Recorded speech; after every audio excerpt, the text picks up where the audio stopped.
All right, we're live. Should be. Oof. Hello. I am Let bad at me. this. There we go. All right, there. Haha. I Louis, I'm no I went to the longer. wrong scenes and stuff in OBS because I have too many of them. So Oh, it's all good now. We're on screen now. cool. But yeah, before we Let me. get started and everything, before we actually say all the intros and stuff, should we do the sound check now or should we just do the intros and then sound check? To be honest, I don't care that strongly, but let's do. Okay, let's do the sound check. I'm already going in. I am just gonna unmute this and see what it sounds like. Okay,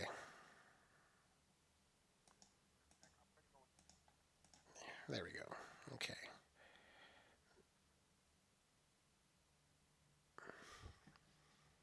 Are we gonna play the trailer? Or oh wait, you need to open up Twitch, don't you? Yeah, I already have it open actually. So can you play? Okay. And we should also layer your audio over to make sure that you can talk, can hear you. Okay. Yeah. So I'm talking right now. Why don't you do some talking as well?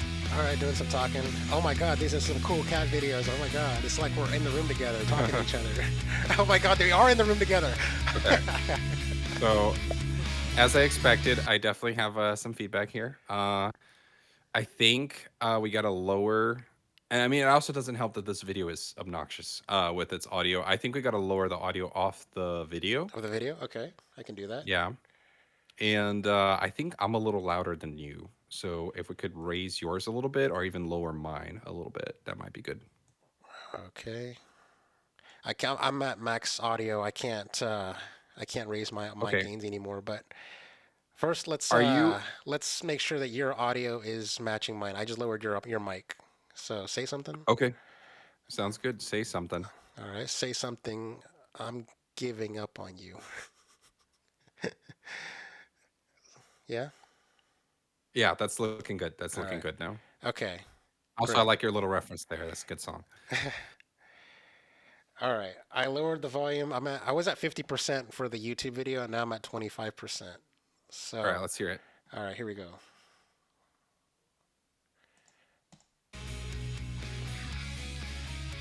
Damn, what Hopefully, a video. So good. So fun. I hopefully the love this music isn't video. as obnoxious. It's a good ad.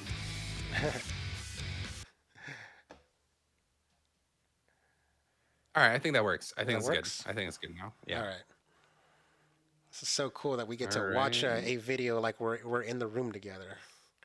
I know, right? The So, technology, man, that we would not never would have thought of this back in like 2006 when YouTube was mhm. invented.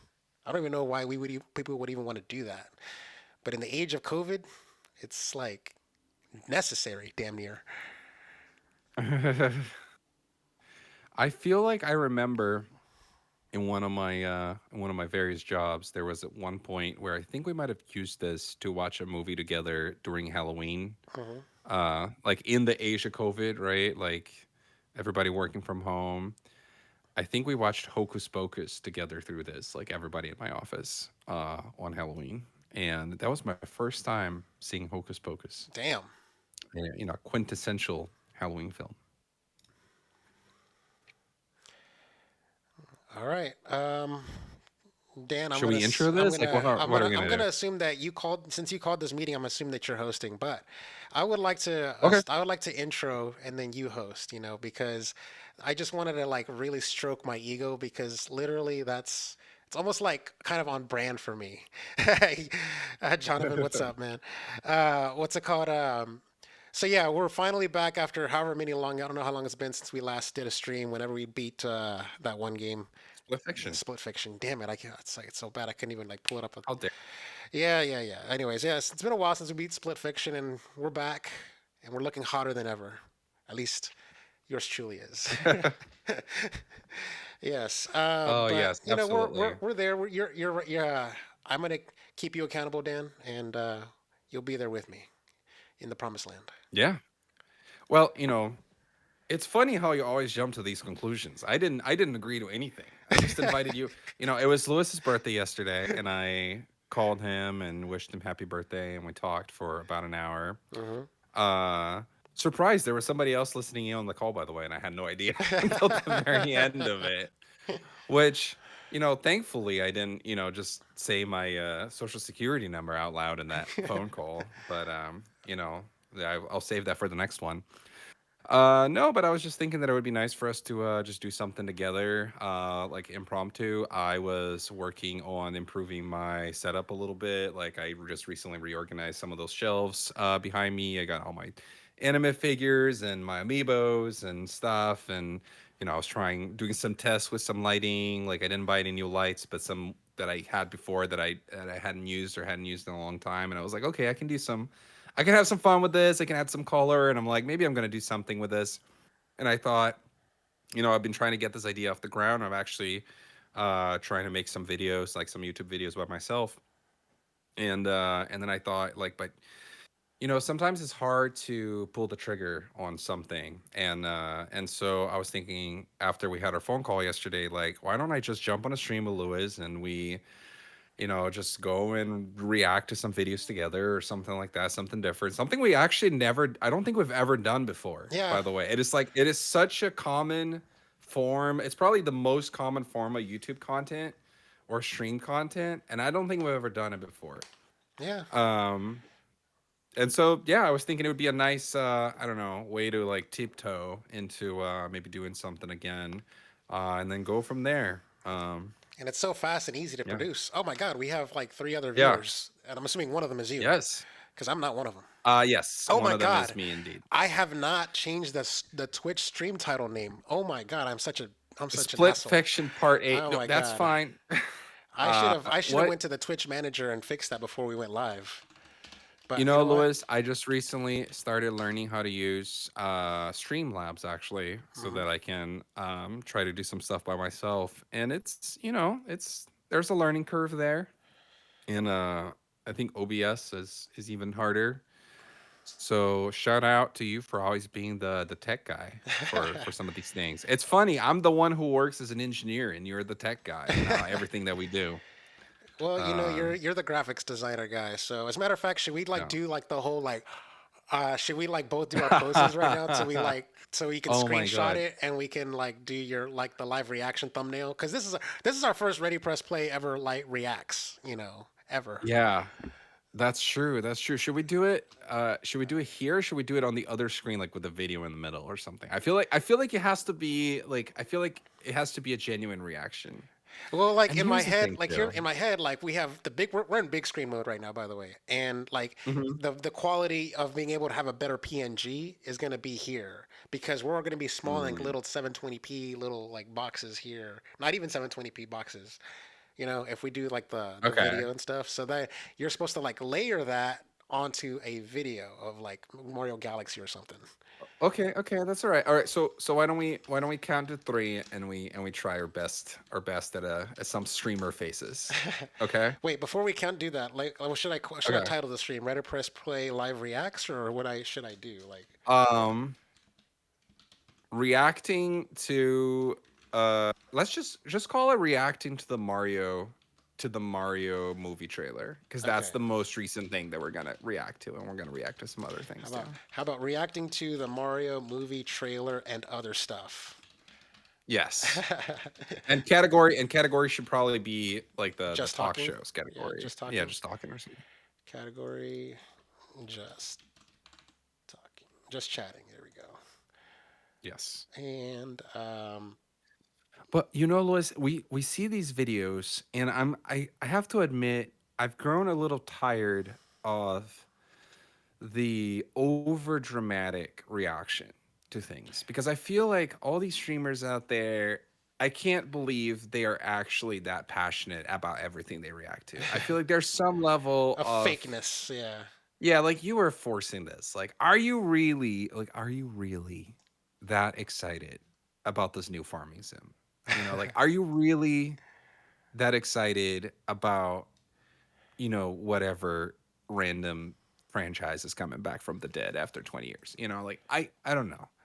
Some of It's it, I some like of, I would say the only ones are like the real get hype ones. Like whenever like there's a Smash mhm. reveal trailer, like those are the real ones for sure. Yes. Especially if it's a character that like like this YouTuber's a big fan of that franchise. Yes. And the only other thing I think of is like really big like niche franchises, like whenever like Shenmue 3 got announced or whatever, and like everyone's losing their shit, or Final Fantasy 7 remake got announced. Like I would say with those Hmm. big S tier announcements, the whole like oh my god, and everyone's like running in circles in their room kind of stuff. Like I guess Yeah. I can live with those. But if it's like if we're announcing like I don't know the next Forza 8, you're not gonna Yep. if you're reacting like that, you're just trying to milk it or something. No, that's such a good point actually. Like an annualized, like overreacting to an annualized franchise. Like, oh my God, like a new Call of Duty. Like, like Yeah. that would be, yeah, you're right. That would be funny. I don't even know if I've actually ever seen that actually. If someone like reacts to an annualized, Yeah. I mean, I would say like actually There I'm sure there's people. I've seen some reactions to like a Ubisoft Assassin's Creed like like Odyssey or something like that or whatever, right? Just Dance 2026. What? Yeah. All right, I named the title. I renamed the stream. So what do you want to do? What do you, are we gonna do like the Pog face or something or What is the Pog face? like the Enlighten me. Oh my God, no, yeah. no, I refuse. How about this? Whatever best like React face you can come up with. Like you're Yeah. free. You're free to do whatever. All right. So let's do. Okay. All right. On a count of three. All right. Right. One, two, three. There we go. There we go. We did it. Yeah. And we're never doing this again. You're never gonna get me doing that again. Oh my God, that looked horrible. I know, right? It's Um. I don't know if that's gonna be a really good thumbnail. Maybe you might want to just when we go into post production, I'm gonna let you decide what you want to do. If you want to just take our Okay. actual All right. reactions, and if our reactions are kind of like muted, use that. just if Also, we're, yeah, let me tell you something. At least back in the day, I feel like a lot of times what they did was like they would do photo shoots. Like, YouTubers would do photo shoots where they have like a white yeah, background or a green background or something, and they do all the faces and uh, then they reuse those in various thumbnails, right? yeah, Uh I nowadays I feel like they're more likely to cut it from the video because I think that there's better tech where you can very easily do that. But yeah, I just remember I'm sure you've had this experience, Lewis, where you're scrolling through some like YouTuber's channel and you see the same like face, like the same dumb, like open, yeah, yeah. exactly, like over and over again in the various different thumbnails. Um, yeah, I don't know, how much you need to pay me for me to do that, but probably no less than $100. But $100, I might do that. You people can pay you on Fiverr. You can just Yes. there you go. All Yes, exactly. right. So Anyways, let's let's do do it. this. Let's get into the The let's first get one. into the well, make sure you change the OBS I layout did. first. I did. And oop, oop, oop, oop, oop, there we go. My bad, my bad. I meant to full screen that. There we go. So yeah, you should see our OBS layout's already changed. I got the video in full screen. We should be good to go and ready to hit play. Yep, So got it. it's a 7 minute direct. It's interesting. I thought when I hear direct, I think 15 minutes and up. So it's whatever. So we're gonna react to the Mario Galaxy movie direct. So here we go.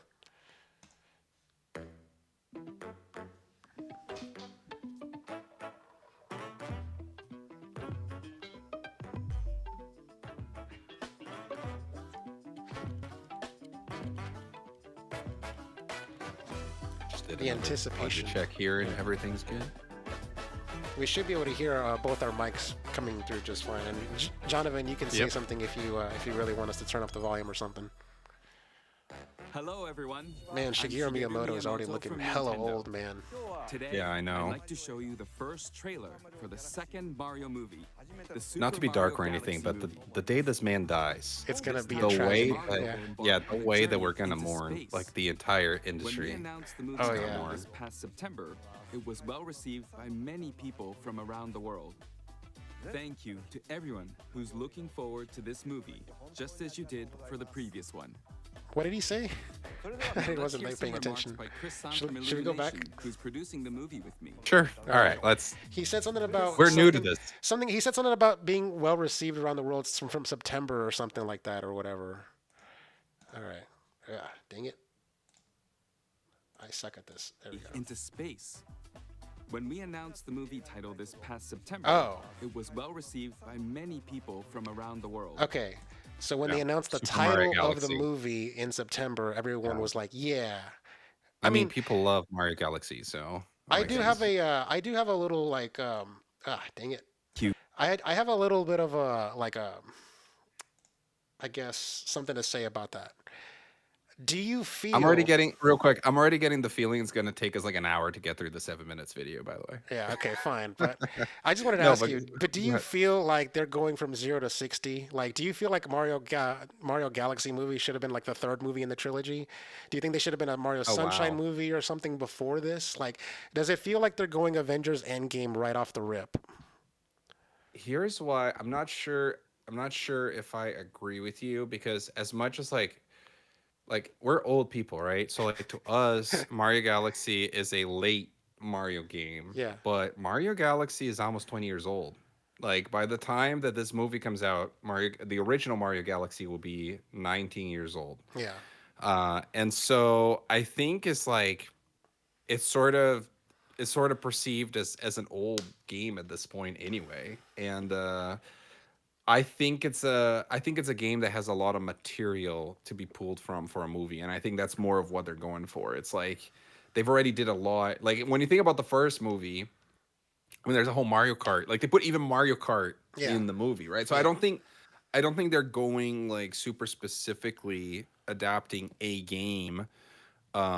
They're just kind of taking various elements from the Mario series, and I think that Mario Galaxy, even as a sub franchise, because there's two of them, has a lot of newer stuff to pull from with Rosalina and with Yoshi. Yeah, like all the different and Yoshi, all the different galaxies and stuff like that. I don't know. I think they just looked at the catalog and they thought, what can we do something fun with? And I think that who knows, like the Mario Sunshine world could be like a stop in this movie anyway. Like yeah, there's because nothing they can, there, yeah, there's nothing that prevents them from like pulling things from different places. I think the Mario Galaxy idea is just a way to kind of center it around this theme of exploring the universe when the original movie was centered around Mushroom Kingdom. And I think that gives them a lot of freedom to do whatever they want artistically. Really, they could basically put whatever they want in this movie. okay, all right. I will. All right, I will reserve judgment until I see the trailer. But yeah, like I said, in my head, I would have rather them do like even like a Mario Sunshine movie first. But whatever.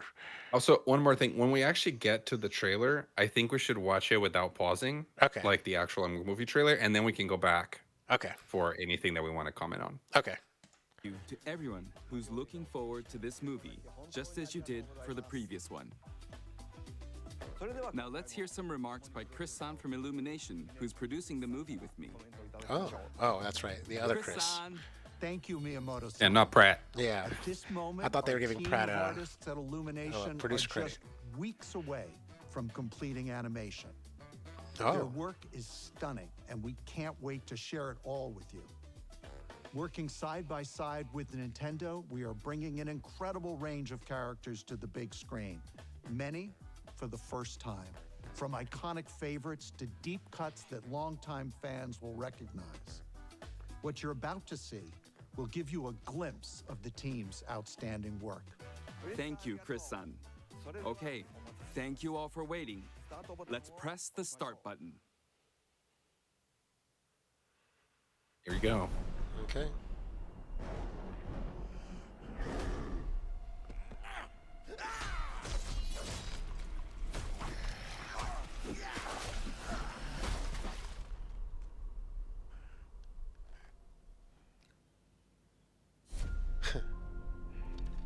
What is this?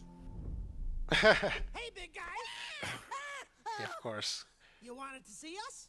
Don't move, I'll be right up. Consistent from where they left off. Clean up the paint. I gotta rewatch it. I didn't remember it. Trim the bonsai bush. Here we go. They shrunk him with the little mini mushroom and kept him in a cage at the end of the movie. Hey, Luigi. What's up, Mario? Behold, I made a masterpiece for Princess Peach. What do you think? Love the colors. It's trash. How dare you look at my Savage. and say that? I'll burn the skin off your bones. Wow. Sorry about that. That's the old Bowser talking. Still working through my demons, I suppose. Anyway, I need my 8 hours or else I really turn into a monster.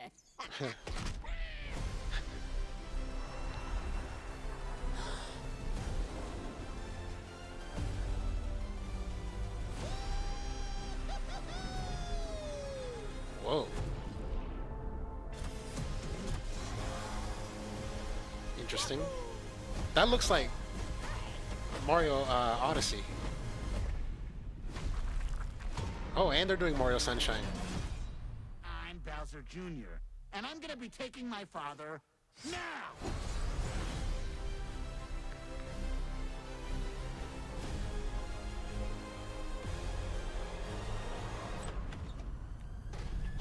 Yes. Nice. Princess Rosalina, you're coming with me. Ooh.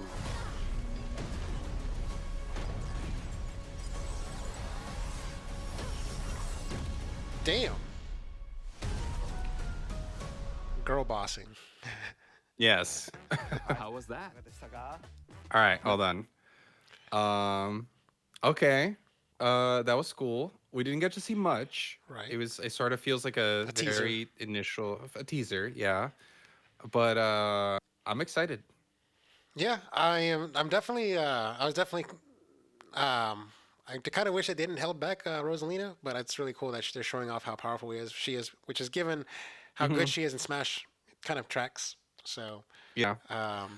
yeah, I feel like they're going for a very different story than the actual Mario Galaxy story, by the way. Just from the trailer, I already got the vibes because with Mario Galaxy, there's the whole thing where like they end up like in the observatory that's flying around with like Rosalina, and then she has this backstory of how she ended up there, like which is told through the storybook. I mean, I know that the Mario games aren't exactly about story, but there is kind of this through line of like it's like she's looking for her mom or something. Like I can't remember the details now, it's been so long. yeah, But and there's like a storybook aspect of this that they're not doing. Yeah, yeah. yeah, so even like the whole tone of the trailer gave me something very different. So I feel I could be wrong, but I got the impression that it's very much gonna be a spin on Mario Galaxy. I did want to say this guy right here is a boss, straight from the game. Oh, Yeah, because like I remember fighting him. You have to run through like the arms, and then you get up to the top of the head, and then there's a weak spot in the top of the head and stuff. So this is very much a one-to-one direct reference here. this is obviously like Super Mario Sunshine with the whole like the paintbrush and stuff. So yeah, I guess I'm No, having it I in my. still have not played Sunshine, even though I consider myself like a big Mario fan. That is a major gap for me. Do you want to just spoil it? Yeah, I don't care. Okay, so in Super Mario Sunshine, Bowser Jr. like impersonates Mario and gets him like locked up for crimes that Mario didn't commit. And so like Mario has to use the flood to like power wash all this paint that like was graffitied all over town that Bowser Jr. did like with the paintbrush, but looking like Mario. Okay, that's cool. So That's really cool, whenever actually. you flooded like all the paint out of like the Mario Echo clone thing and it wipes away and the grime was just it's Bowser Jr. in there. So yeah, that's why Bowser Jr. like they're doing Mario Sunshine without having to do Mario Sunshine. That's like Mario Odyssey right there, right? I just wanna see this part again. Interesting. I'm Bowser Jr., and I'm gonna be taking my Is that father Jack Black's voice as Bowser Yeah, that's Jr.? what I was trying to figure out too. Like, is he voicing both of them? He might be. It did sound like Jack Black. Yeah. Also, why I don't know why they're doing the whole Mad Max Fury Road thing going on here. Right here. Yeah, but also yeah, that is that is this is from let me see, let's stop it right here. Right here, right? This was in Mario Odyssey, right? It gives Mario Odyssey to me as well. Well, there's always some sort of a desert world in every Mario No, game, but right? specifically the This upside down pyramid. Yeah, I don't remember this in Mario Galaxy, and so I am thinking Mario Odyssey as well. Those enemies, which one are they? This Which one are they again? I'm trying. Uh, I'm trying to figure out, but that's also not in Mario Galaxy. Those enemies are not in Mario They're in Galaxy like either. the 2D Mario's, right? Oh my God, Is it we're doing an Mario? IGN Rewind Theater right now, aren't we? Okay, yeah. So that's what I thought that like we can maybe do with this. But I don't know if we're that good. You know what I mean? Um, but I think it's Super Mario Brothers 2, Lewis. Uh, Super Mario Two, you're Brothers right. Yeah. 2 enemies. Like there's the Shy Guys. Yeah, they're called Ninja. I'm gonna mute the audio. So going forward, as I play the trailer for the Twitch, there's gonna not be any Okay. audio for us for the viewers. But those are ninjas. Yeah, you're right. You're right. Let's see. This part right here, like Oh, right. Sorry. so they jump into a star. Okay, so the launching of the star is very much this is very Mario Galaxy. Uh Here. and then being shot into space. Here's something interesting. Peach and Toad alone. No Mario, no Luigi in this shot right here. Damn. I can't set the Could playback they speed to 0.5. That sucks. I tried. It won't do it. Oh well. What are you trying? Wait, what I are you was trying I to was do? trying to set the playback speed to 0.5 so that it goes slower. Ah, I can't do it. It won't let okay. me. What if maybe we both have to do it? All right, let's try it. 1, 2, 3, 0.5. Oh my God! Ah, Yeah. I saw it. I saw it revert back to 1. Oh well. Hmm. I tried. We can always do that later. So that's okay. Here's what I'm wondering, Lewis. Do we have a movie where there's two trips here, like almost like a subplots, like Mario and Luigi are in a bike, they're going to the desert world.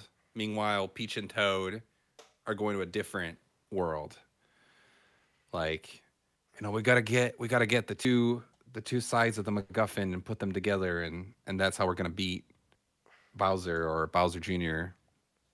I wonder if Um, that was the beginning of the movie where Bowser Jr. just breaks out Bowser from the get go. And Probably, then like maybe. I don't Mario and know. Luigi are chasing after Bowser, and meanwhile, Rosalina just shows up in that scene with all those stars and just wisps away Peach and Toad into their own adventure.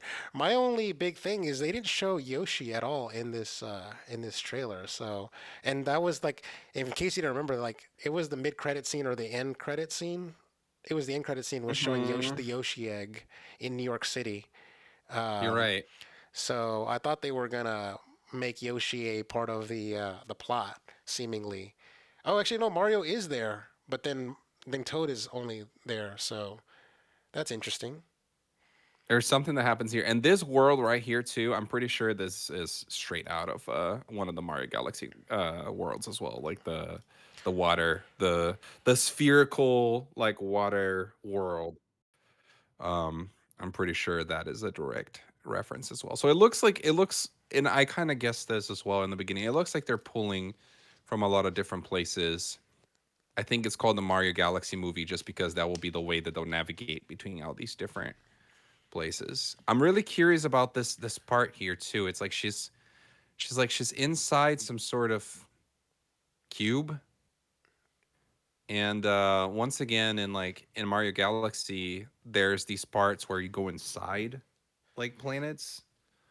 Um, and I almost wonder if this is also a situation where like is she inside, like she wouldn't be inside the pyramid because that was Mario and Luigi, but she's inside something. Oh my God. Do you think the next movie is going to be the Super Mario Odyssey movie and there's Cappy and Mario is like taking over T-Rexes and stuff? I could totally see that. Oh my I could totally see that. I mean, with that's the thing. Since Galaxy, we've gotten 3D Land, 3D World. We got all the like a bunch of the new Super Mario Brothers games, which I know people don't like very much nowadays. There was Mario Odyssey. There's been Mario Wonder now. There's still a lot of other stuff that they could pull from The Super for a Mario future Wonder movie. movie. Oh, that'd be nice. Yeah. And Yeah. like the acid trips going on and stuff. Oh my God, it would be the new Stoner movie. Yeah. The new they should get Kevin Smith to direct it. One of the funniest jokes that I made during Ready Play Movies is that stoner movies are about the pot, not the plot. I like that. I approve. Yeah, it was like, and I was like, I sounded high saying it because I was laughing at my own jokes and stuff. So, yeah. I remember when you had a discussion about smoking pot on the Musing Women Chaka show, by the way. I Oh, think you had like your brothers in there or maybe like one of them.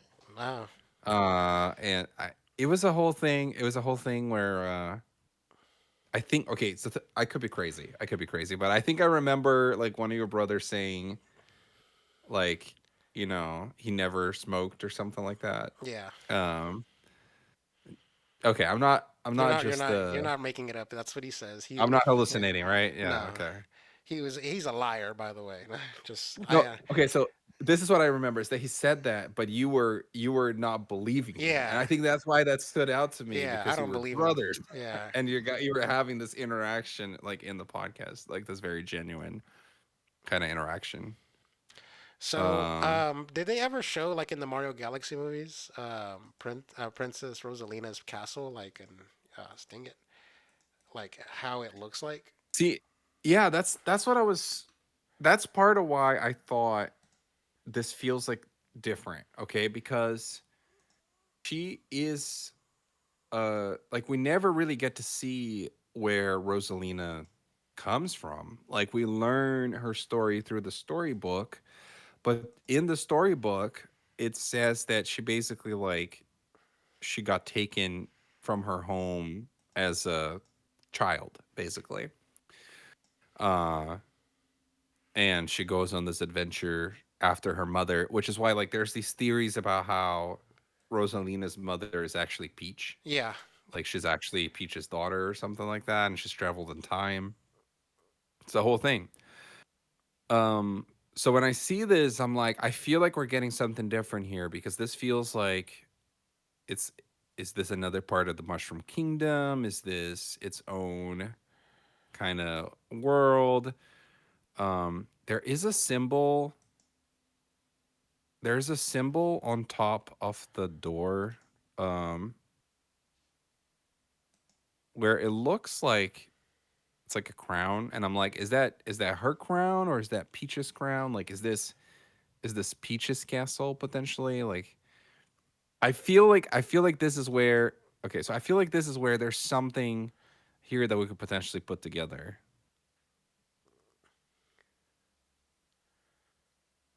And you can also see in this part right here in this frame in Hmm. the back, there's another like castle looking Oh, thing in the back.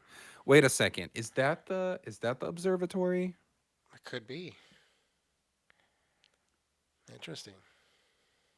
I feel like this has got to be the most dissected part of the whole trailer. Is this this scene? Okay. Yeah, that kind of looks like the observatory. I was looking for. Hopefully, we got a better view. But by the way, like in Yeah. this spinning 3D shot right here, that right here, this background looks like Right. um right is it I'll let you get to it again. right there. Like this background reminds me of like the opening sequence of Mario Galaxy 1 where you're like going through the town and like the meteors are Yes. showering and stuff. Yes, it Like does. yeah. Yes, it does. So um And you can't see that thing that we pointed out earlier doesn't show up again anymore. It's really only on on this frame right here. Which one? Which one are you talking about? Let me go back. It's after this. It's the thing that I think might be the observatory here. Yeah, pull up another tab, Lewis. Okay. Look up Mario Galaxy Observatory. And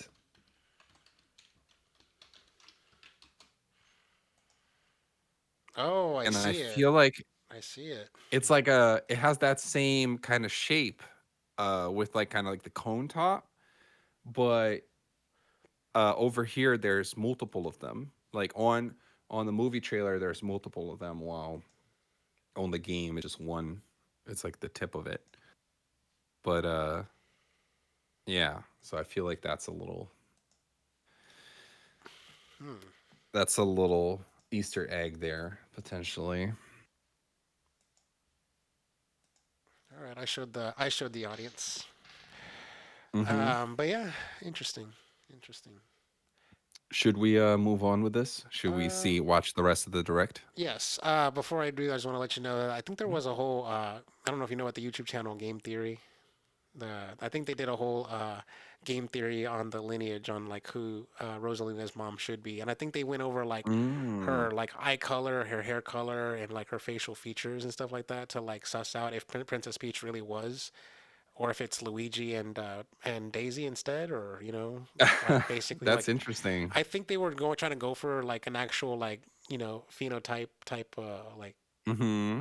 um backed in science, like what's more likely to be the parents. And I forgot what the conclusion was because that was so many years ago. But I wish I could just remember what the and that's just a theory, a game theory. I wish I could remember what it was, what they said. But something to check out if you really want for anyone that's listening.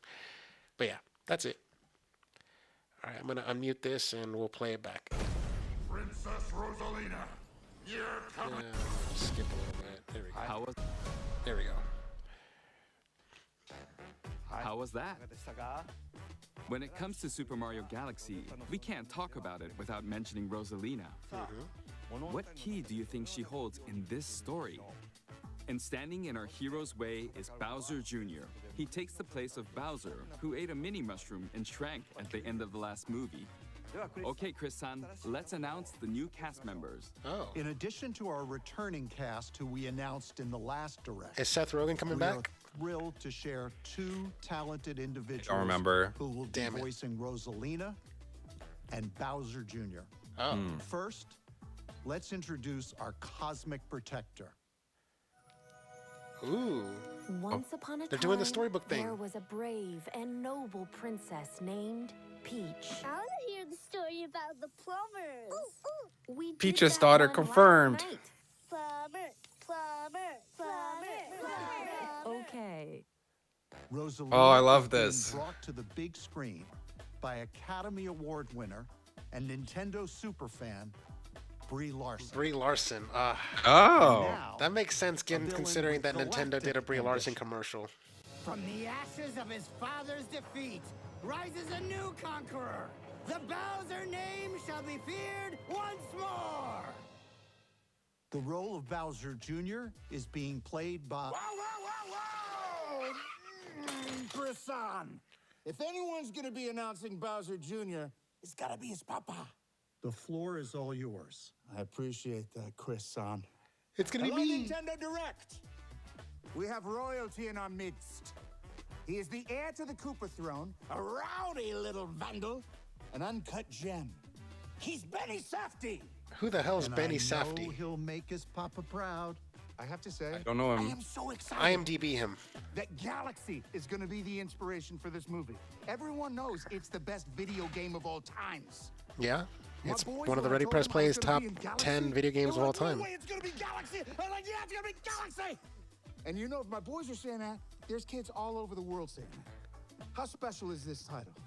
I can't wait for everyone all over the world to experience The it sheer does. creative magnitude It of the it character. seems like He's been in a lot of things, it seems like, like but I Benny Safdie, just basically based off of the fact that we knew that it was Jack Black was Bowser. Like it felt like he was doing a Jack Black impression and was really good at it. yes, I think so too. Yeah. Yeah, even when Jack Black came in, I thought it was going to be a goof where he announces himself. So it looks like this guy was in Oppenheimer. He was also in Oh. Obi-Wan Kenobi. Uh, he was in a lot of different movies. He's also a writer, so he has like a lot of writing credits, and he also has some acting credits. Um, Happy Gilmore too. It's somebody that is clearly kind of coming up. Um, Mm. like he was doing a lot of shorts all the way up to 2016. Then he was in one episode of a TV series, and then after 2017 he started getting some other likely minor roles. So I think it's probably like a relatively new actor in the sense of like new to big roles, I guess. Yeah, so I've um seen Obi-Wan Kenobi, like the Disney Plus series. I've seen Oppenheimer, and I've seen Happy Gilmore too. mhm. I don't know who he played in any of those three things. Like, Yeah, yeah. I'm in a similar As far boat. I know that Licorice Pizza was a movie that came out in theaters. Um, It was I think that one was an Oscar nominated yeah, movie, that's the by the reason why I way. know that the movie uh, exists, but I never watched it. Everything else, like ever looking at his IMDb, like everything else is I've never heard of before. So, mhm. yeah, I guess he is an up But and comer. yeah, but, I mean, it's not every up and comer is going to get a role in Oppenheimer, so, or True. even Obi-Wan Kenobi. So, my guess is somebody that's about to have his big moment, potentially playing Bowser Jr. Yeah, like I Yeah. guess now that he's a name that we know now. But he does have a lot of producer credits, writer credits, and director credits, and editor credits. So he's Mhm. clearly like an industry person. Like, so Yeah, yeah. Also, yeah, like one of those let me go back to the Hollywood. I want to go back to whenever he announces Benny Safdie, because Okay. Papa Proud. the I profile have to picture say, that they I or the am so headshot that they excited. used of Benny The Safdie. galaxy is going to be I'm the just gonna say, inspiration like, he for this doesn't seem movie. like a very Everyone knows my it's first the reaction best was he doesn't seem video like a game very of all conventionally attractive times. person. Just My off, boys, like, when I Mm. told them I was I going to don't be know. in Galaxy, But they were granted, like, he's a no way, it's going to he's be a being a voice Galaxy. actor, Oh, yeah, so damn it, it's But not Galaxy. really required. you know what? I think that about Jack Black too, Oh but yeah, some yeah, people yeah. are really into Jack Black, you know? That's true. You know what? And you know, if my boys are But saying Jack that, Black there's is kids he all makes over up the for it world with saying that. how loud and How rambunctious he special is is. this title? I can't Yes. wait for everyone all over the world to experience the sheer creative magnitude of the characters, worlds, and sweet, sweet score of this film. Chris, can I please be the one who throws back to Miyamoto-san? Like I could stop you? You couldn't. Back to you, Miyamoto-san! Yeah, see how he That's he great. overdoes everything. It's like that's the thing I that we know. like about him and stuff like that. And I think an interview with Ellen DeGeneres once where he said that like whenever you know how Ellen DeGeneres like when she was on like her peak and stuff like guests would dance like she would dance and then like Mhm. like on stage and stuff and so like Jack Black comes out on stage to like well it's like and introducing my new guest my next guest is Jack Black and then Jack Black comes on the stage and starts doing like big poses and like starts like acting like he's sort Mhm. of half dancing kind of thing and then and when he sat down he's like yeah I was like I don't even know how to dance but you just got to commit and then Mhm. that's how you win everyone over so Yeah, that makes that's yeah sense. good stuff. I'm looking forward to seeing Bowser this time as well, Jack-san. Thank you, Jack-san and Chris-san. Please look forward to Brie Larson as the elegant Rosalina and Benny Safdie as the mischievous Bowser Jr. You can find the latest info about the Super Mario Galaxy movie on the smart device app Nintendo Today. So What are we your hope thoughts on you'll check Nintendo that out. today?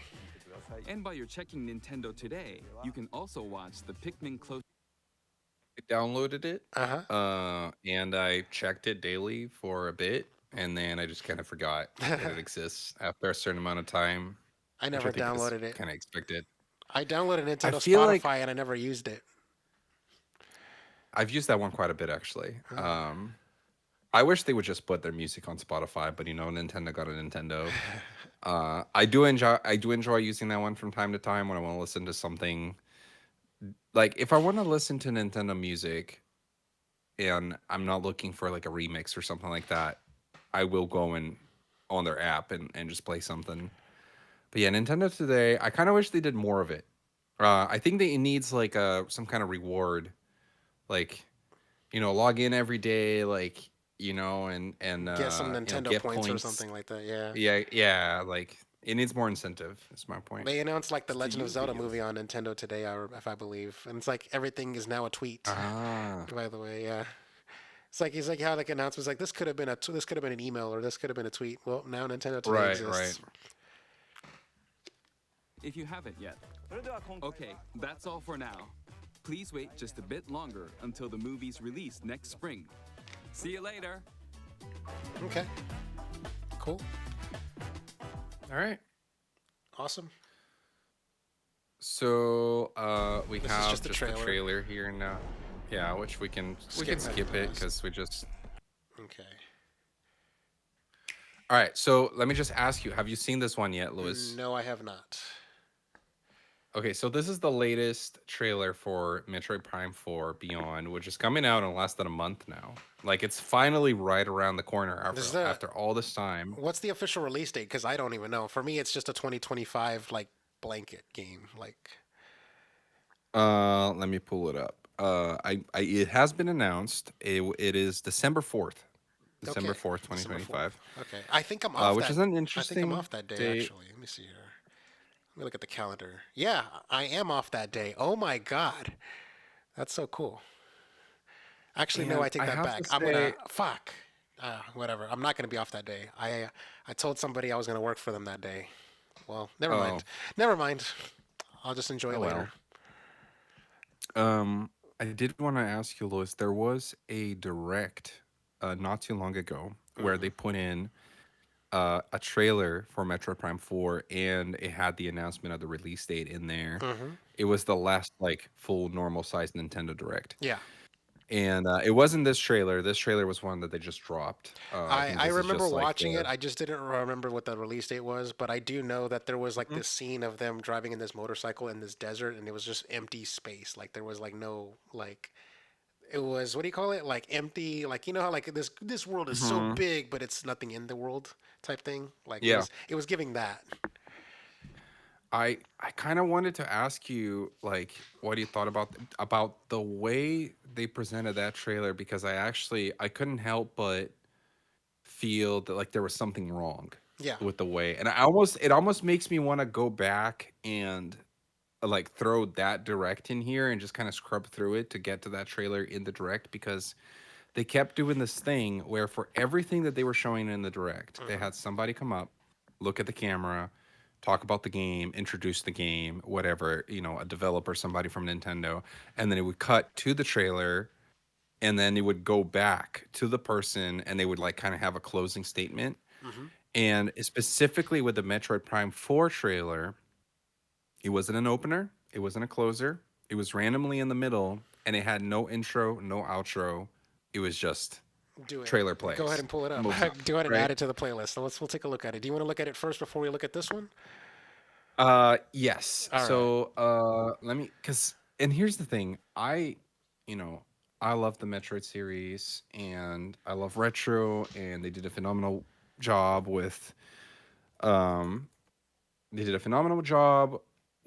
the previous Metro Prime games, and Donkey Kong as well. And I even know somebody that's working on this game, and I'm very excited for them. But I can't help but just be a little worried, because it feels like they're, to me, like this long development period, the reboot, like, and then the way that it's being treated by Nintendo, just gives me the energy of, it feels like something's not right. And I can't quite put my finger on it. All right, I'm about to add Okay. something in here. It's not set to the right time code, by the way, so we're gonna have to go and find Scrub it through it. there. Okay. Yeah. I got Let me this. play it. It Oh, has it's time it's kind code, of so it should be nice. easy. We can find Metroid in this. Oh, there we go. Found it. There we go. All right. This Okay, is so it. it's like, yeah, By the way, just want to let you know, like, I did feel a little. Oh, by the way, I need to put it back on screen. Anyways, I should rewind it. I felt less hype for the game um, after watching this trailer. Like, so, like the very first trailer, like the when hmm first revealed, was like that get hype moment. But then this one, the if this is stocks, the stock drop a little bit. Yeah. So, but yes, I'm still gonna buy the game. Just, but yeah, just the it's a little the hype is deflated. yeah, Showing Nintendo Switch version of the Switch 2 version of the game, which is yeah. to be expected.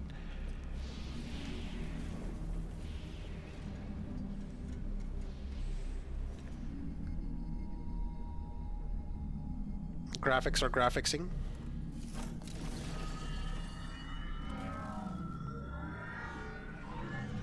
They're like Mario, Link, and Metroid all are Samus. All have a There's motorcycle. something there's something about when you zoom in that close to a Switch game. Hmm.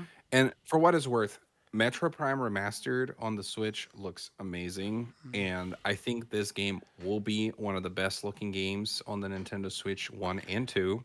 Yep. Yep. But specifically because Nintendo works with kind of like lower poly stuff because of their hardware, there's something about the way that they zoom into this motorcycle and they're just kind of panning through it where I'm like, and like the kind of like bland gray background as well, where I feel like you could have presented this a little better. Mm, Um, so that yeah. was one thing. We're so used I, to lo- like the Forza and the Gran yes, Turismo like that's my point. It is a high similar quality setup textures. to Yeah. those trailers, right? In this particular part, Yeah. and but it's like you're seeing the like, like a PS3 level poly count here. So But yeah, now Samus joins Link in having a motorcycle. yes, what is it? What is with Nintendo and motorcycles right now? Yeah, this world is empty. Just looks Yeah, it empty. looks. I agree. And it makes me wonder. It kind of makes me wonder why they picked this one. Like, I'm assuming she's gonna be driving through different like this one already looks a lot better. Uh, in comparison, like this cave. I kind of feel like they didn't need to show us the desert one. Do you think that Metroid Prime 4 will be the technical showpiece of the Switch 1, or is it still going to remain to Breath of the Wild and Tears of the Kingdom as like the showpiece? From the trailers we've seen so far, I don't think it's coming across like a big technical showpiece. Damn. Yeah. Okay, And that's, yeah, there we go. you know, like not to be a hater or anything. Like I still think the game has great potential to be really good. I still think the game's gonna look good. I just it's not impressing. I feel like it's not impressing as much as we would expect after all this time. And like I said, there was something about this trailer just being buried in there, Yeah, it should have been an and ender. that just felt weird. Perhaps the ender for this one was Fire Emblem, and I think that Nintendo just wanted to give more attention to Fire Emblem this time because it wasn't the first time they were showing Metroid Prime. But it was the release date announcement for a game that's been awaited since what, like 2019. Like I don't remember when they first announced it, to be honest, but wasn't it even before the Switch? Like, wasn't this supposedly in development for the Wii U or something? Which one? Am I crazy? Metroid Prime 4? No, it was announced as a Switch 1 exclusive game when the Switch Okay, 1 started. okay. When the Switch 1 year 1, it was announced. Mhm. So this took 7-8 years to come out, but they also restarted development and stuff like that. Right. I was gonna say, look, I'm gonna give a little bit of a props to Nintendo on. I gotta I gotta give them some roses. Okay, Mhm. I only have to buy this game once, and I like that. For So, sure. in case you didn't know this, and this is not very, I don't know how well this is actually known, but Nintendo Switch 2 editions, like a majority of them, of Nintendo Switch 2 edition games, if you buy a Switch 2 cartridge, they work on Nintendo Switch 1s. Oh. Like, so this specific game and like Breath of the Wild, Tears of the Kingdom, Pokemon ZA, those physical Switch 2 versions, they are backwards compatible. So like they're the Switch 2 version of the game. So when you put in a Switch 2, you play the Switch 2 version of it. But if you eject the cartridge and put it in a Switch 1, they will read as a Switch 1 version. Interesting. No, Yeah. I did not know about that. I thought what you meant was that you could get a free upgrade No. if because that's the thing that's been interesting too is like I feel like No, and it's a by the little way, confusing. by the way, I was actually planning on buying this game twice. I was planning on buying it for $60 Mhm. on the Switch One, and then $70 on the Switch Two, because I wanted to have two versions. But then when I found out about that, I was like, "Oh shit, fuck yeah, you're saving me $60. Okay, there you go." And I was Mhm. happy with that. So yeah, Yeah. With some games, they're doing the thing where you have the free upgrade. With some games, you get an upgrade if you're an NSO member with the expansion pack. mm-hmm. With some games, it's a $10 upgrade. With some games, it's a $20 $20 upgrade. upgrade. Yeah, And it's just, I just feel like remembering when Microsoft announced the Xbox Smart Delivery and the whole yeah, concept of like, you buy this game, if you own this game, whatever console you put it on, it's gonna download the best whatever, version of it. like Yeah, the most the best version optimized. of it. Yeah, Yeah. And I kind of wish Nintendo had done something like that with the Switch stuff, but yeah. money. Yeah. So basically, with this specific, it's a specific kind of cartridge. So there's three types of cartridges. There's the Switch 2 cartridges, like Mario, think like Mario Kart World, and then there's like Hmm. obviously the download like game key cards where it's like a digital key to like the eShop, and it downloads the game to the internal SD card or the internal storage. And then there's this where it's like a dual boot cartridge. So it's just one cartridge but two licenses, and then like so I don't have to buy a Switch 1 version of the game and then a Switch 2 version of the game. So I'm just bet like even if you don't own a Switch 2, I guess you'd be paying an extra $10, I guess, if you buy the Switch 2 version of Hmm. it, because it's basically like $70, I think $60 for the base game plus a $10 upgrade just kind of built in. So the same is true with Pokemon Legends ZA. So and plus, it's my understanding that Pokemon Legends ZA doesn't really run well on the Switch One, kind of like the Scarlet and Violet. So you might as well just get the Switch 2 version and future-proof yourself. Yeah, Fair enough. yeah. Anyways, All right. Well, this other trailer just came out about a week ago, and Okay. I actually thought this trailer was better and got me a little bit more excited about it. So Okay. let's watch it. Okay.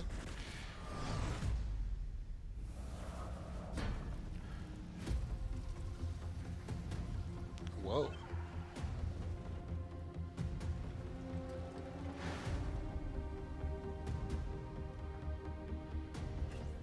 The graphics look even more graphicsy. Yes.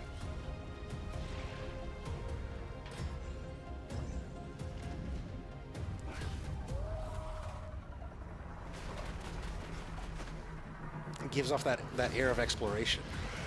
Mm-hmm.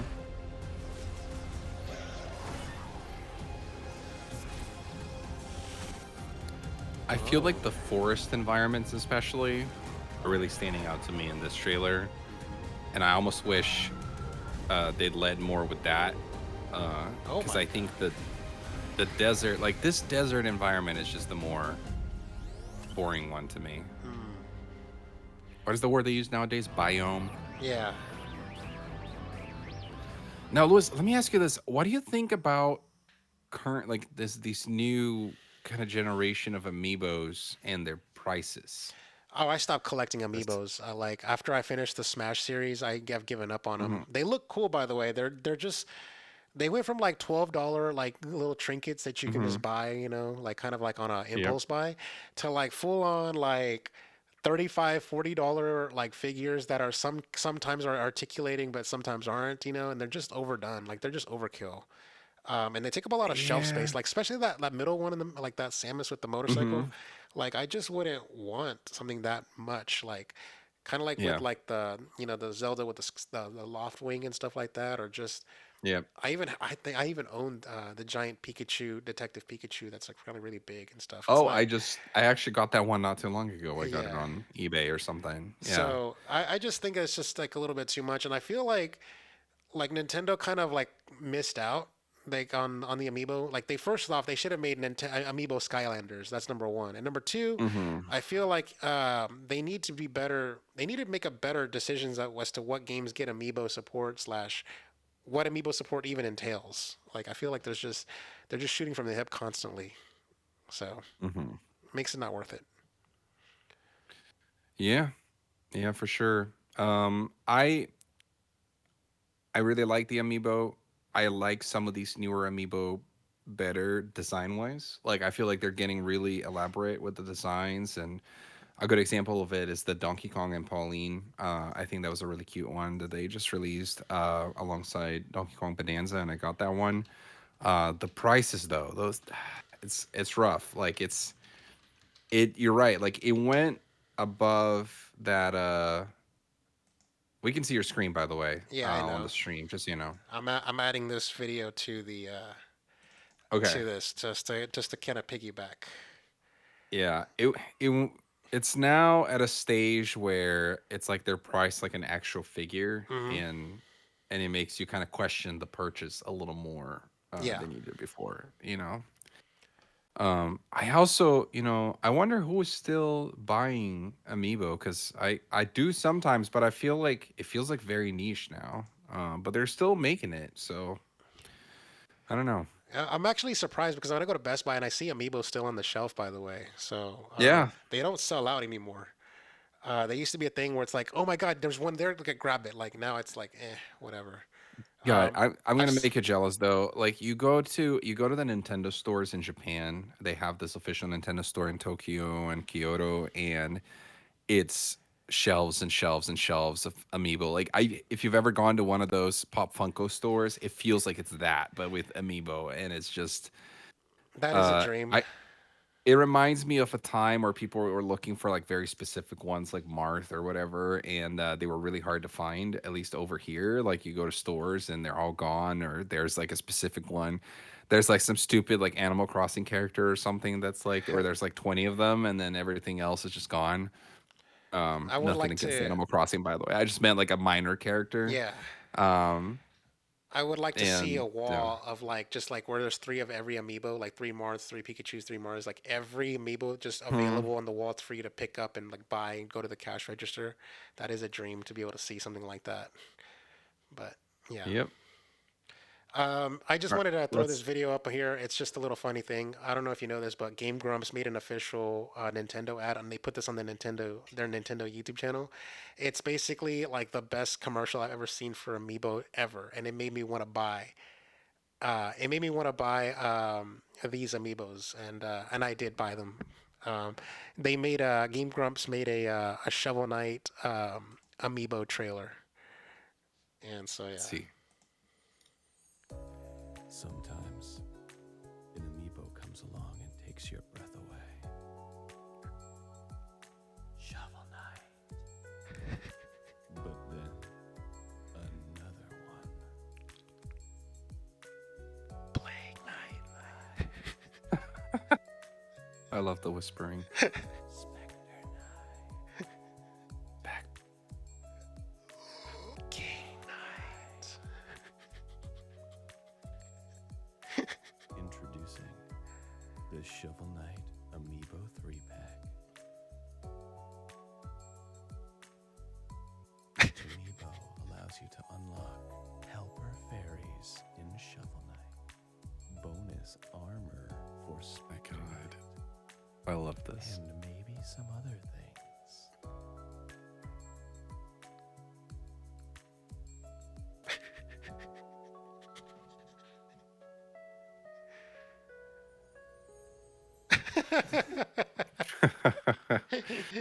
Oh man, You never this seen is that one? great. I saw this when it I first had came not out. seen this. I saw this when it first happened, and I was like, I'm buying these amiibos, like straight up. Rest in peace, Wii U, man. Because there's like, you can see the Wii U uh, symbol there. When did this come out? well, I have the Shovel Knight one, by the way, but I don't have these the three characters. pack. I bought the three pack. Basically, it was right around the time they were doing those Shovel Knight expansions and stuff, like Plague of Shadows and stuff like that. And it was for the Wii U during the Wii U generation and stuff like that. And Hmm. now they just renamed with Shovel Knight to Treasure Trove or something like that, and it just includes Yep. everything. So yeah, it gave you early access to a lot of stuff, and like I think the Wii U got access to like some of the expansions early and stuff because they were like the first platform. Hmm. But yeah, but anyways, yeah, just days gone by, I guess. Yeah. Uh, Lewis, I'm gonna have to pull an audible here, just because it's 12:10 my time now, and I mhm. won't be able to stay as late as I originally suggested. Okay, So I'm gonna want to do we can do the Steam video, but let's not do the state of play because that one is really long, and the okay, way that we've been pausing and talking about things, we're gonna be here till like 2 in the morning. that's fine. So All right, let's we'll do let's do Steam. we'll just do the Steam. It's a 6 minute video, and then we can wrap. Hmm.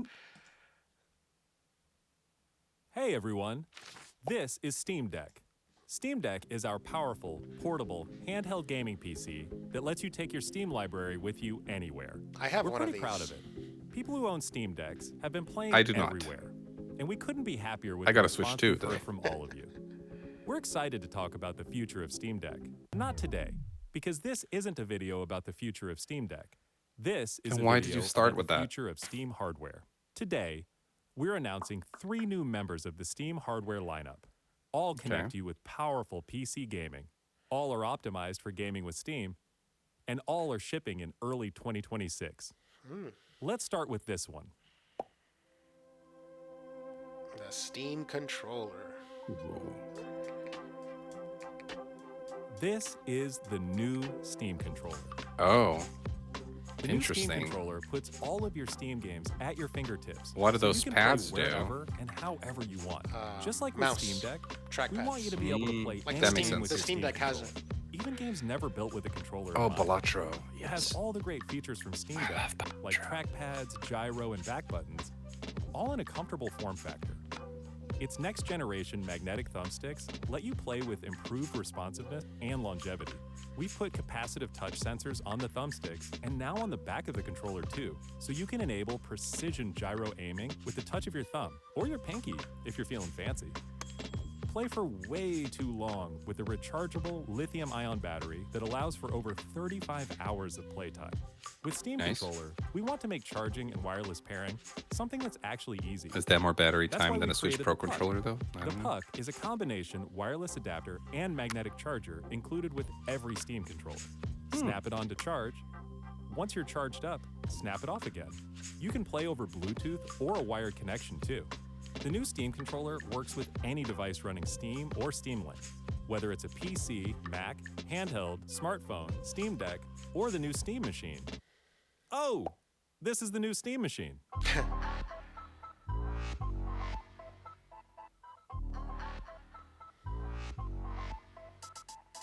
It's an Steam Machine Xbox. is a powerful gaming PC in a small This but is an mighty Xbox.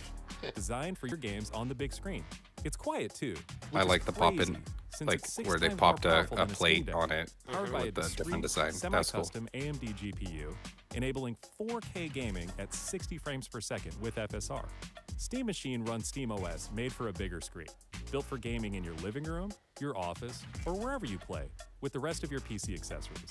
Steam Machine borrows some great features from Steam Deck, like lightning-fast sleep and wake, an SD card slot to easily expand your storage, and brings some new tricks of its own, like a customizable LED strip, which can show different system functionalities, or your own light show.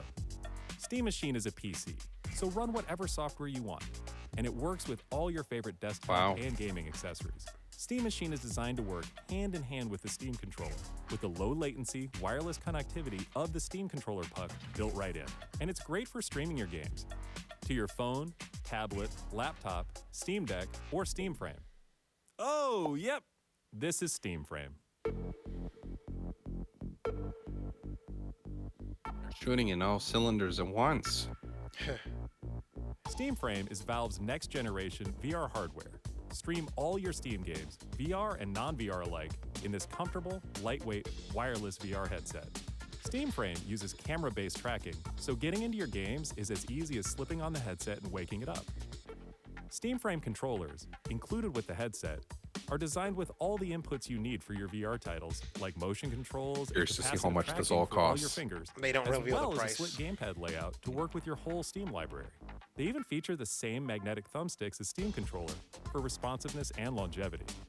Steam Frame also pairs seamlessly with the new Steam Controller, a great companion for playing non-VR games in the headset.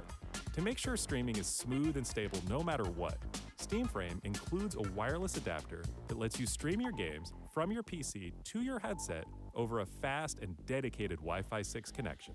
And the game is streamed to your frame optimized for VR, using new technology that allows for the highest resolution streaming exactly where your eyes are looking. And Steam Frame is a PC, running SteamOS. In addition to streaming, you can install and play a bunch of VR and non-VR games right in the headset without a host PC. You can also expand your onboard storage to fit even more games with a micro SD card. Steam Controller, Steam Machine, and Steam Frame.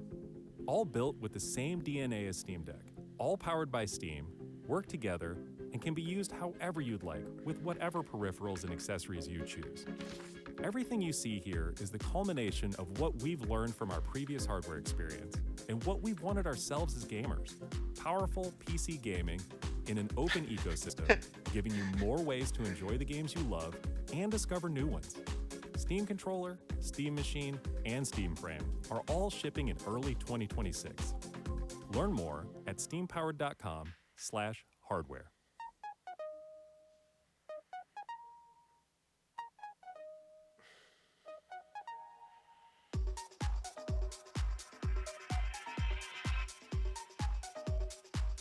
That Steam Machine looks so much like a Series X. It's crazy. It's like a Series X that got cut in half. That's what I was gonna say. And like, yeah, somebody took a samurai sword and just chopped it in half. Yeah.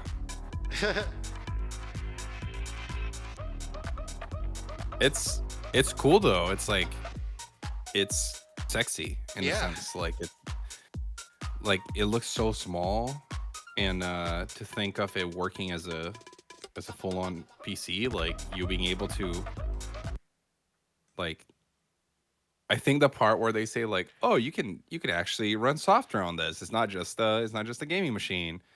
I think they show like some guy like coding or something. Yeah. I don't know if I would use a Steam Machine as an actual PC. I know a little bit more about than what I know a little bit more what's going on with these things than the video's telling, because I watched the IGN coverage of it. Okay. So I can tell you more, but you can say whatever. Before I interrupted you, you were gonna say all this stuff. No, it's just there's something about like the idea of you being able to have that as your like work computer and your gaming all in one, and you can just throw it in a carry-on and take it on the plane with you or That's something. true. You know, like, I mean, in a sense, it's kind of like a gaming laptop, but if it's more powerful than that, then there could be some appeal here as well. Yeah. So IGN said that it's 6 times more powerful than a Steam Deck, and a Steam Deck is kind of a little. Customizable LED It's a little strip, beefy. which Here, can I'm show gonna mute different it system so that way- functionalities. Yeah. There you go. So we can see the video playing.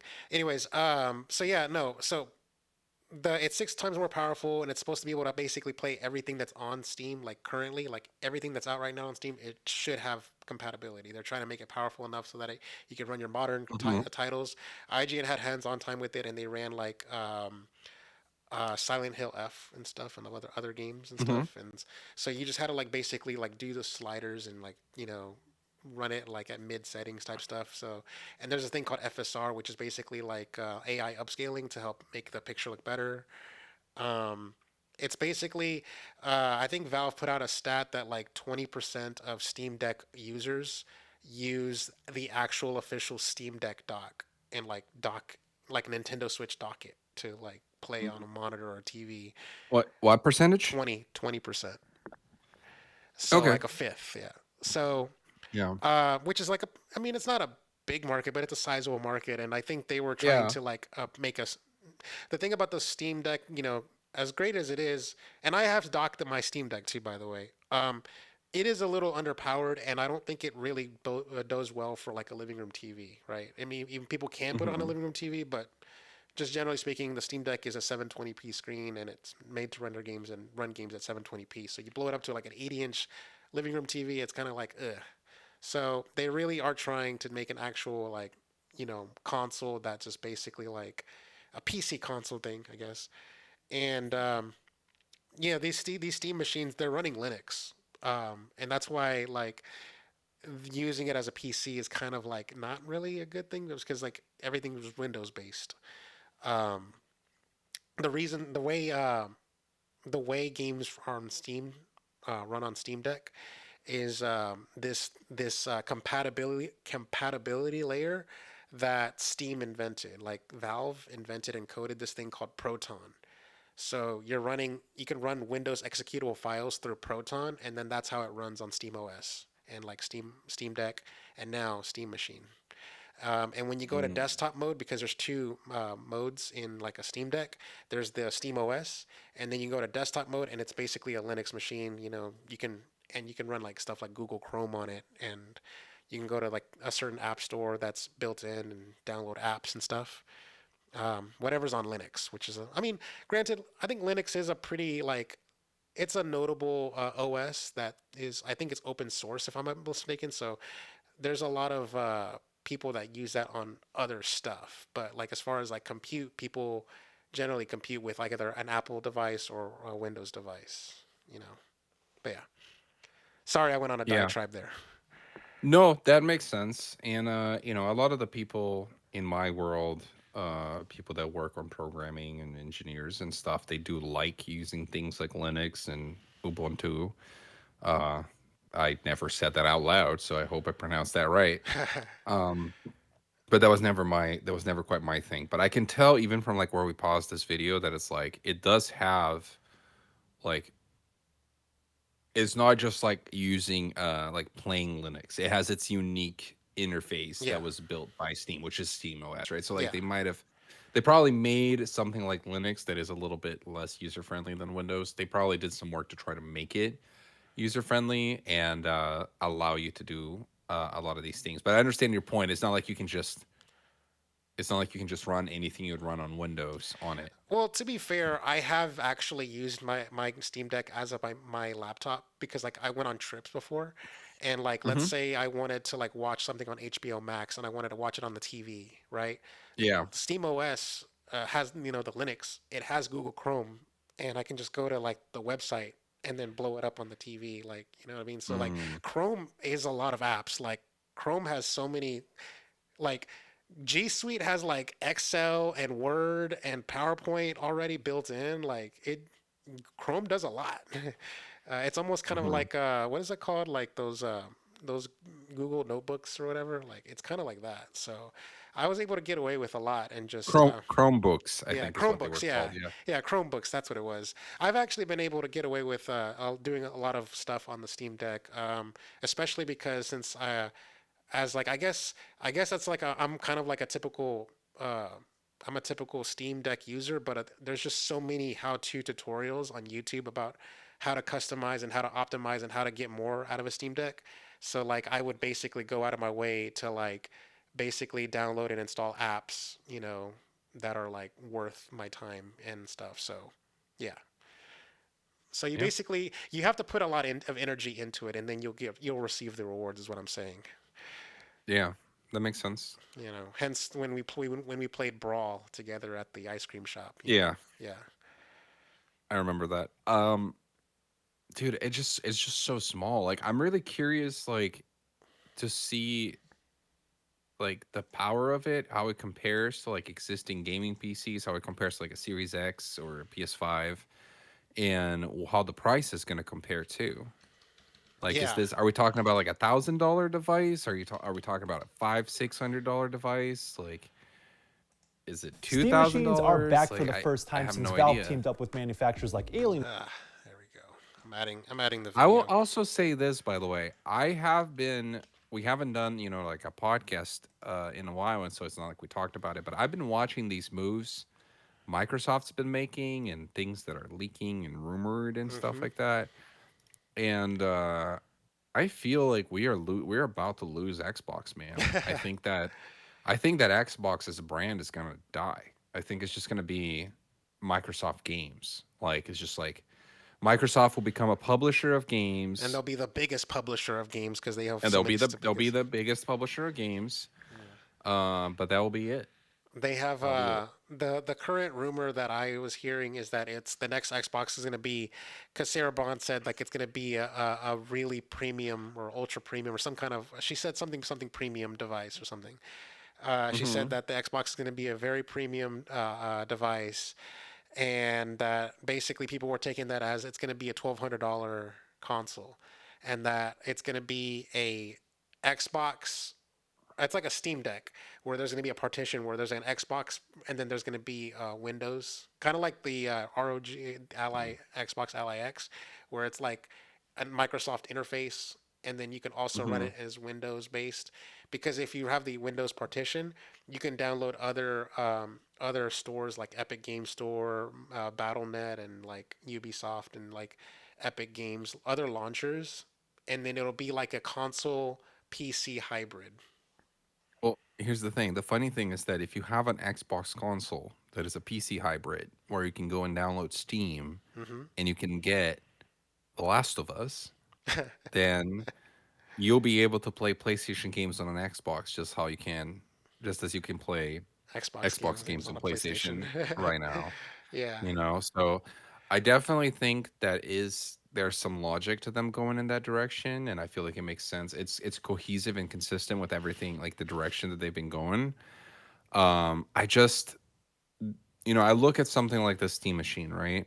And it's like, are they going to be able to compete with that then? Because it's like they're clearly saying we're not going to compete with PlayStation anymore. We're not going to compete with Nintendo. We're going to do our own thing, right? But in some way, they're going to be competing with this Well, I don't think because Xbox thought that this was going to happen, by the way. I think they're getting caught off guard. no, that's fair. But and okay, that's fair. But also, just people talk, and a lot of people working on things talk to other people working on things, and know that people are working on things. Yeah. So it's very common that you know Industry secrets it, kind of leak a little bit on the industry industry. secrets circulate amongst the industry, and some people do have a little bit of that honor code of like, hey, I'm telling you something over this drink at a bar because you know things about me and I know things about you, and I know you're not gonna leak my shit, and I'm not gonna leak, or because if you do, I'm gonna leak your shit, Yeah. like, and there is a little bit of that. Like, you go to GDC parties, and that there's definitely that kind of rapport like Yeah. going on amongst some people, right? Not Right. everybody. Um, but regardless, like I'm just saying, now that we're looking at what Steam is doing, then it makes it clear that it's almost like Xbox can't win in the sense because they're like, if they try to get away from the competition with PlayStation, they're going to compete with these guys. And I And frankly don't know. Steam's already got that monopoly thing going on, so yeah. Yeah, they got the monopoly of the store. They're already ahead of the game, like announcing this now, and they're hitting on all cylinders. They got the handheld, they got the VR, they got the console, they got the controller. Like, I don't know, man. I feel like why would you buy the $1,200 Xbox premium console if you can buy the perhaps similarly priced, perhaps cheaper, $1,200, let's say, Steam console, that does the same shit, like, and came out first, and you just carry over your entire Steam library. It's like, oh, you can do that on the Xbox too. Yeah, but like, why? I guess that is kind of the question. Like, the more time goes by, the more this question becomes clear to me, which is why Xbox? Well, I'm hoping that this machine comes in at like $600, like just because that would be like par for the course for like the current PS5 and Xbox Series X consoles, because that's where they're priced, because they got price bumped instead of getting Yeah. price cuts this generation. Well, the PS5 Pro is 700, right? 750, I think now. 750. Well, yeah. Okay. I I get the feeling they're more likely to be closer to that. Damn. Um, I well, because actually was kind of like thinking that they were going to be competitive. Because here's the thing, the Steam Deck is actually like selling at a loss as far as not. Yeah, their Steam is Valve is trying to push units, so they're gonna subsidize the cost yeah, I because don't know. they want Steam to be like this ubiquitous delivery. Like Well, Yeah, like Okay. these Steam machines are a way I don't to want to deliver your Steam I don't want library. to get caught in the weeds here, but I guess my question is like I I think my question still remains, which is why Xbox? Oh yeah. Like what is the reason somebody has to buy an Xbox specifically amongst all the competitors? What makes them special or unique? Well, so what I was getting at is like if it is a $600 console, and that's my Mhm. big if, then I'm gonna assume that we're gonna be getting $600 specs in 2025, Mm, and let's just assume that the new Xbox is a 2027 2028 product, and it's mhm, $1,200. I'm going to assume that I'm going to get 4K 120 on the new Xbox, and I'm only going to get 4K 60 here on the Steam. mm. So like I feel like if you're going to charge premium pricing in these next few years with the next Xbox, you better have premium performance. Like better like it better shit Okay. on the So PS5 Pro.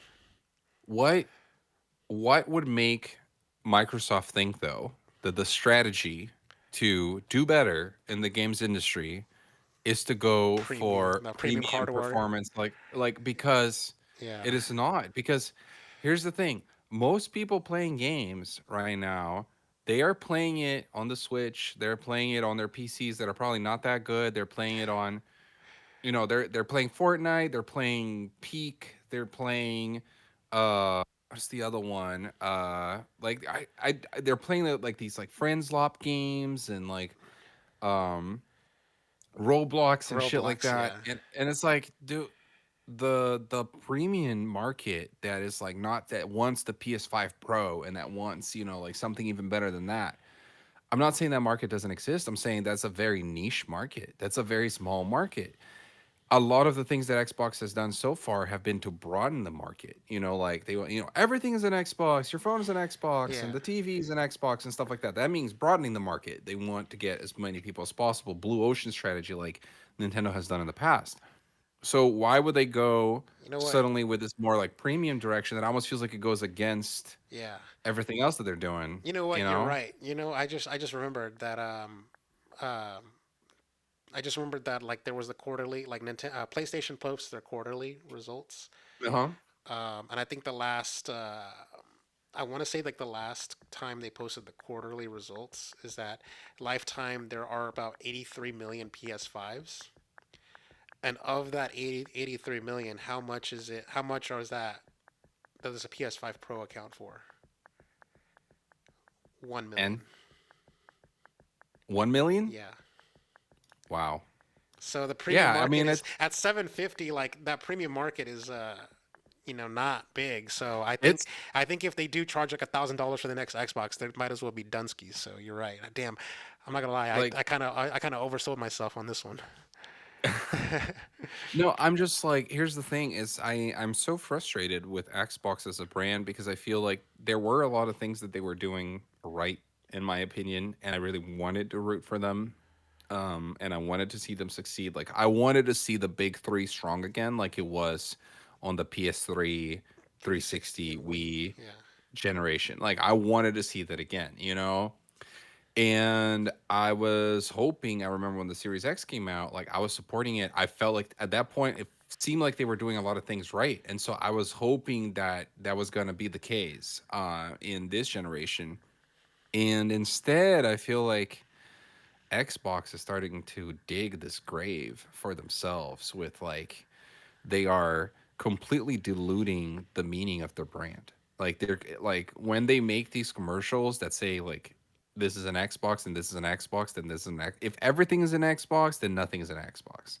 Like if my PlayStation is an Xbox and I'm gonna play my PlayStation, which is an Xbox, and I won't play your Xbox. Like why would I buy your Xbox if I already have an Xbox?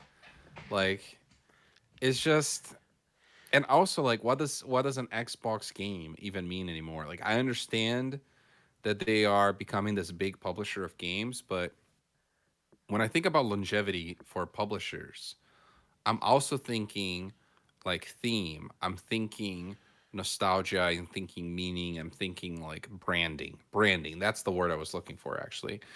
Like Nintendo has branding. Like Nintendo means something. Like when you think Nintendo, you think of the mascots, you think family friendly, you're thinking of the different characters, the colors. Like there is a feeling to Nintendo, right? When you think of PlayStation, you're thinking, serious, gritty, like dark. I understand they got Astrobot as well, like artistic, creative, like pushing the limits of tech and art and like stuff like that. And there's a meaning to it that they've developed over time, especially after the PS3, PS4 generations. What is Xbox right now? Like, what does that mean? Like, what is an Xbox game? What makes an Xbox game an Xbox game? They just gave up Halo to PlayStation, so I don't even know. Like, I Yeah. just By the way, and like I said, like I don't even know if I'm gonna buy that Halo game. I mean, obviously I'm gonna get it on Game Pass for day one, but I was talking to a friend of mine and he was so pissed. He's like, "Oh my god, why are they remaking Halo 1 again? Like we've gotten this before. It's on them like we gotten Halo Combat Evolved Anniversary. We got it in the Master Chief Collection. It's like this is technically the third remaster slash remake of it. It's like, can't they just leave Halo alone?" But here's my take though, from like the game development standpoint. I believe they officially announced that they were switching to Unreal Engine 5 Yeah, yes. about a year ago. I think, and I have no insider info on this, by the way. I just want to make that clear. So you're speculating. I'm speculating. I think that in order to get the team up to speed on a new engine, they gave the team a project internally to remake Halo 1 on Unreal Engine 5. Why?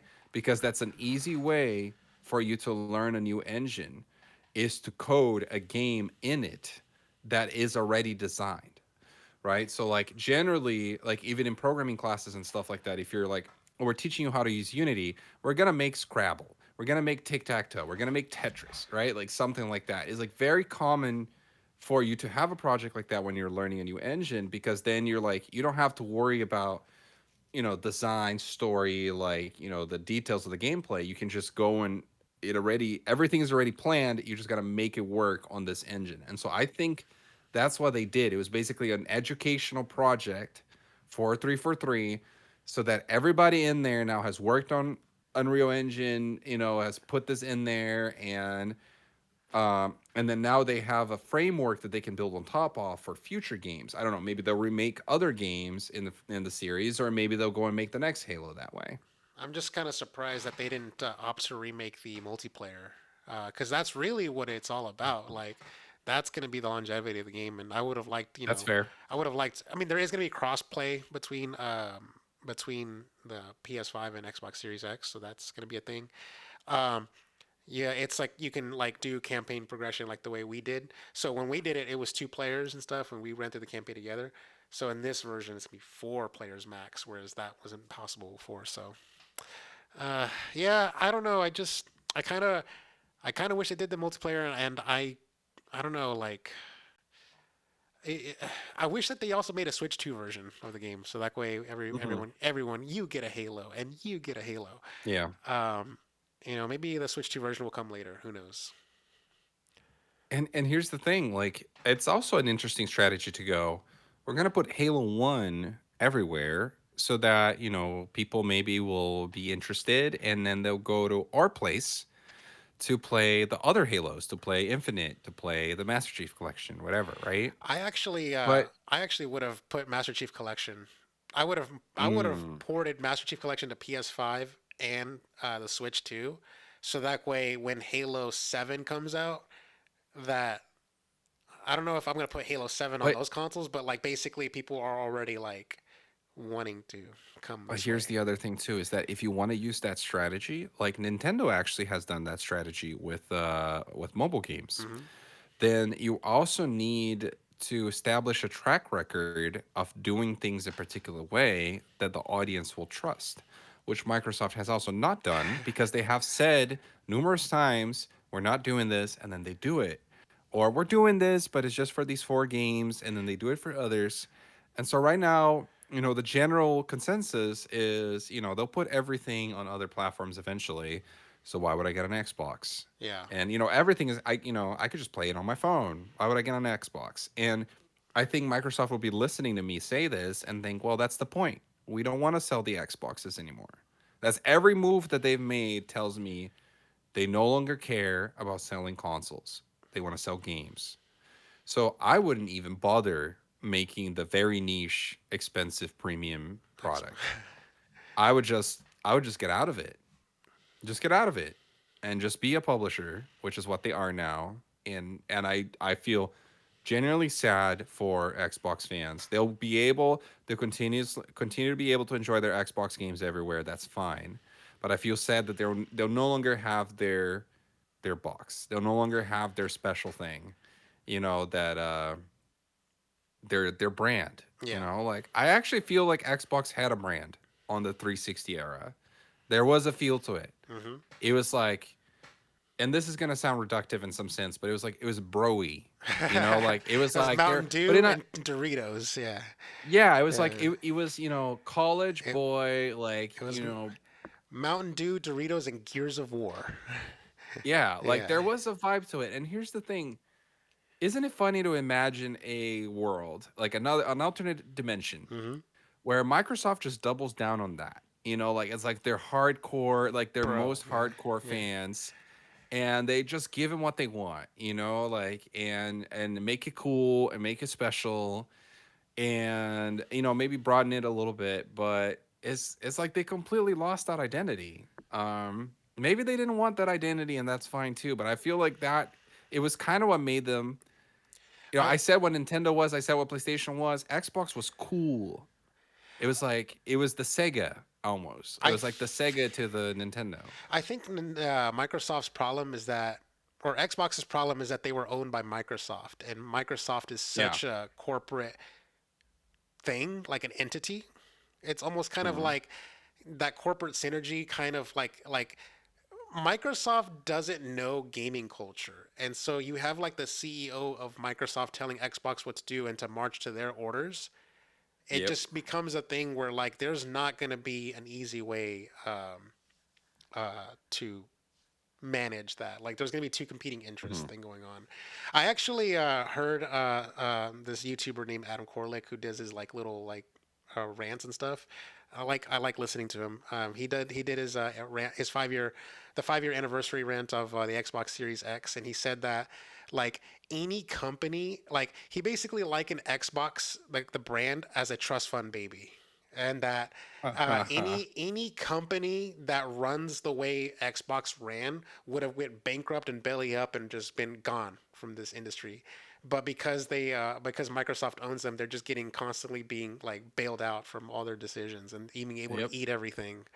So yeah. That's so true. And I feel like honestly, I feel like a lot of the Xbox fans would have been much happier if they were not owned by Microsoft and they just doubled down on what they do well. Like Nintendo has proven us, like if you just trust your audience, trust what you do, your brand, like stick to that, do it well, like you can find success. Like even like you will stumble sometimes like Nintendo has, but they always come back and they come back strong. And I kind of wish that Xbox had learned from that. And now in hindsight, like looking at everything, I'm like, I'm way more interested in what that alternate reality could have been than all of the shit that they're doing now. Do you agree with what Phil Spencer said in that one kind of funny interview a long time ago, a while back, about how like exclusives don't sell consoles? Do you remember that quote? It was like the worst I take I've ever heard him say. I've had the steak before, and I feel like the steak is actually backed by console sales, and I'll tell you why. Because there's a lot of the PlayStation consoles that have sold a lot without having successful exclusives. And what I mean this is you look at like the PS4, for example. The first big exclusive for the PS4 that people liked didn't come in like until like a year or two in to the generation. I don't remember now if it was like Bloodborne or what, like Uncharted 4 maybe. Uncharted 4 maybe, but it was already the best-selling console before then. So I think there is a point here in the sense of like there are a lot of people that will buy your console for other things. I think it's less about that. To me, it's more about the meaning of the brand. People buy the PS4 because they love the brand. They love PlayStation. They identify with what that brand means. They have like that loyalty, you know what I mean? And the reason why they have that loyalty is because they've played The Last of Us and Journey and Uncharted and Horizon and all these things, and they have built that loyalty and that nostalgia over time. And I feel like to me, it's almost like it's less about the exclusives. It's more about like the nostalgia that you build over time, and like the affiliation with the brand. And And Xbox I has feel not like lead into that at all.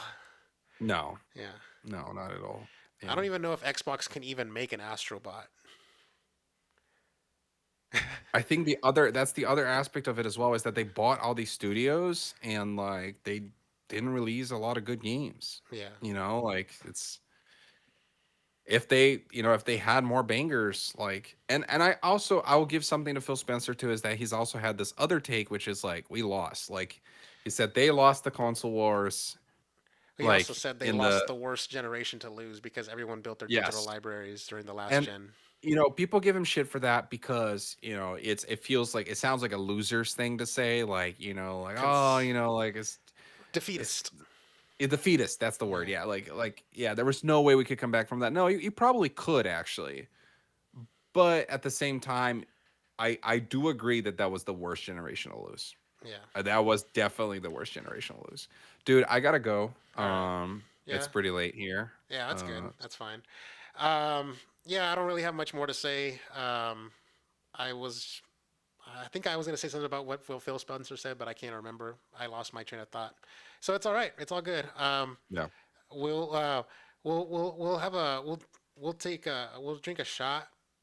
We'll come on live on camera one of these days, and when the Xbox brand dies, we will pour one out for the Oh Xbox boy. brand, and we will come back for a 1 minute live just to like pour a drink.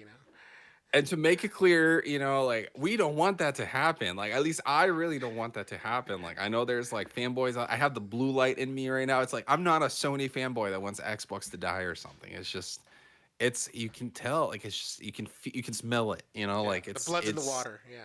The blood's, yeah, for sure. All right. Dude, all right, I gotta go. You can close the stream. And I'm already gonna disconnect here pretty much right away as well. All So right, bye see ya. everyone. Good night, See man. ya. Oh, I want to do this again when they announce the nominees for the Game Awards. Okay. See ya. If that makes sense. All right, see ya.